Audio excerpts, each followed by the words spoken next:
বাড়ির কলা গাছের থোর দিয়ে থোর বাটার রেসিপি আজকে দেখাবো। প্রথমে থোরটাকে চাকা চাকা করে কেটে বেশ ভালো করে সেদ্ধ করে নিতে হবে।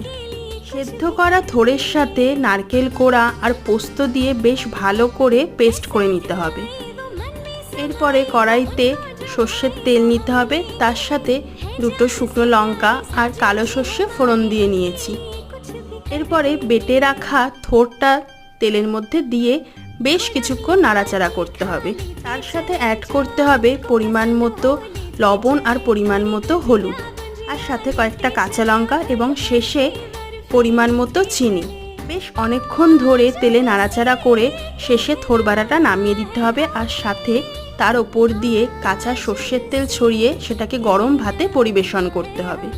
গরম ভাতের সাথে এই থোর বাটা কিন্তু মুখে লেগে থাকবে, যার স্বাদ সত্যি খুব অতুলনীয়।